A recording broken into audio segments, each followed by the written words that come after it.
السلام عليكم، مرحبا بكم معايا في فيديو جديد ووصفة جديدة. وصفتنا اليوم أسهل حاجة ممكن تحضريها للقوتي أو الفطور أو لضيوفك، كتجي بنينة ما تشبعوش منها.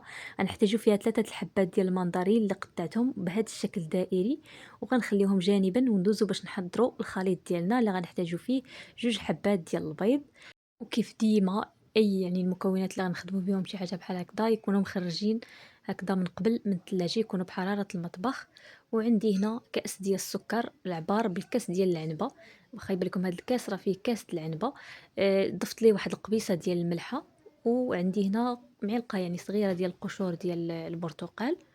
وغنخلط هاد المكونات مزيان حتى نحس بديك السنيده دابت مع البيض.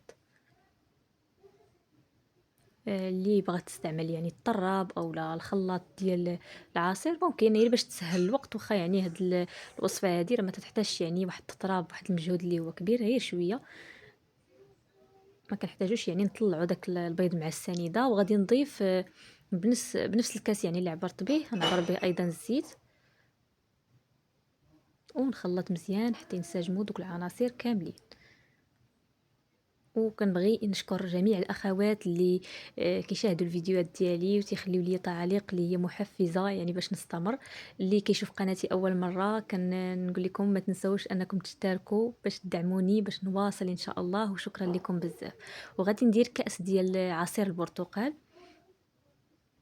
ما نعاودش لكم كيفاش كتجي هاد الوصفه هذه، كتجي بنينه بنينه بزاف ما تشبعوش منها، واقتصاديه بمكونات اللي بسيطه وكتعطينا واحد الحجم كبير. غادي نضيف 2 كؤوس ديال السميده الرقيقه اللي كنديروا بها الحرشه.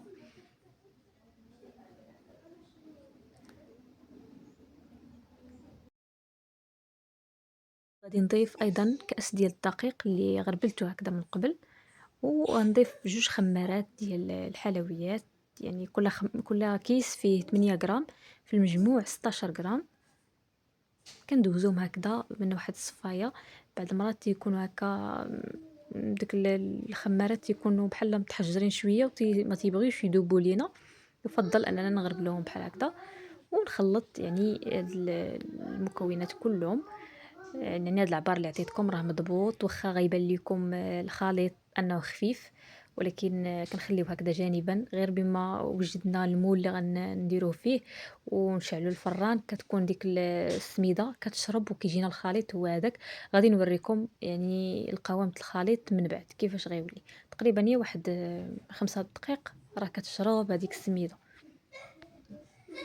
نخلطو مزيان حتى نتخلصوا هكا من ديك الكويرات اللي كيكونوا في الطحين.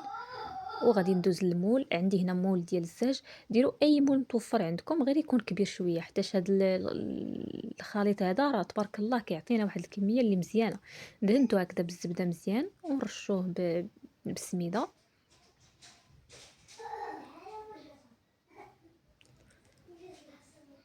وهنا شوفوا الخليط القوام ديالو من بعد ما ارتاح. فضروري نخليو الخليط يرتاح واحد شويه، غير واحد المده، ماشي مباشره تكبوه في المول. خليه واحد 5 دقائق بما تشرب هذيك السميده. وهكذا فاش غنديروا هاد الشرائح هادو ديال المندرين غادي يبقاو هكذا مستفين فوق من البسبوسه، ما غاديش يهبطوا لنا فيها في الداخل. وراه كتجي رائعه بزاف، كتجي بنينه الصراحه ومتميزه. داك البرتقال اللي درنا اصلا في الخليط زياده على هاد الشرائح هادو تيجي منسمه هكذا بالمذاق ديال البرتقال ورائعه. من بعد ما استفت هذوك الشرائح كاملين، هنا راه كنت مسخنه الفران من قبل.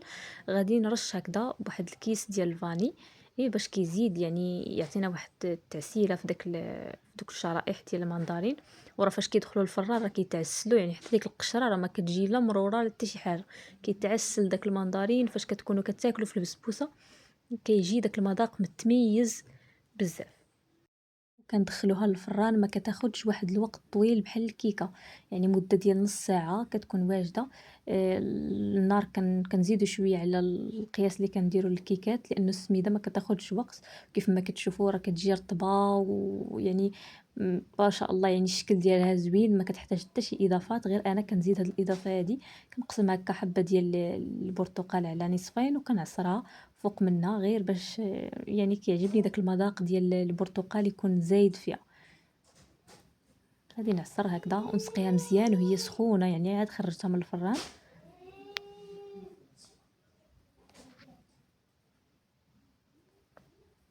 ممكن انكم تاخذوا عصير الليمون وتزيدوا عليه شويه السكر وتطيبوه مزيان، يعني بحال القطر وتسقيو به. انا ما تعجبنيش الحلاوه بزاف، لذلك ما كنديرش يعني ما كنزيدش السكر على الليمون. غادي ندير واحد الدهنه هكذا خفيفه بالناباج، ممكن انكم تدهنوها بالعسل او لا، يعني المربى ديال المشماش ولا اي حاجه متوفره عندكم. واخا هي كيف ما قلت لكم راه مزينه راسها براسها، يعني غير هكاك تخرجوها من الفران وتقدموها راه كتجي زوينه وبنينه، يعني والشكل ديالها زوين. يعني هاد المساله ديال التزيين كتبقى اختياريه وكتزينوا يعني باللي متوفر عندكم. يعني غادي ندهن هكذا مزيان بالناباج غير باش يزيدها واحد اللمعه. وغادي نزيد يعني نزينها هكذا بواحد شويه هكذا ديال اللوز كونكاسي اللي حمرته الا بقيتو معايا حتى لهنا. ما تنساوش انكم تبارطاجيو الفيديوهات ديالي مع العائله والاصدقاء، وما تبخلوش عليا بلايك وبواحد الكومنتير اللي يكون زوين ومشجع. وشكرا لكم بزاف، الله يجازيكم بخير على كلامكم الطيب وعلى اي حاجه يعني كتكتبوها ليا، فشكرا لكم بزاف بزاف. بالنسبة للأخوات اللي تيبغيو يخدموا هاد البسبوسة هكذا كوموند، راه كتخرج يعني حتى هي مطلوبة. وبالنسبة لثمن البيع اللي بغات يعني كانت مهتمة بهذا الموضوع، أنا ما عرفتش يعني واش كاين أخوات كيخدموا هكذا لي كوموند، يعني كيشوفوا الفيديوهات ديالي. اللي مهتمة تخليها ليا في التعاليق وغادي نجاوبها على الثمن باش غتخرجها. بالنسبة لهاد المول راه كتحيد منه يعني بكل سهولة. اللي خافت يعني أنها تلصق ليها، دهني داك المول مزيان بالزبدة ورشيه بالسميدة وخليه واحد المدة يعني ديال ربع ساعة في المجمد، راه ما غاديش تلصق نهائيا. وكنقدموها راه كتجي رائعة، يعني شوفوا دوك الشرائح شحال معسلين وتيبانوا ما شاء الله يعني رائعين. والبسبوسة كتجي هشيشة هشيشة كتذوب في الفم. وحتى لهنا كنقول لكم مع السلامة، حتى الفيديو قادم بإذن الله.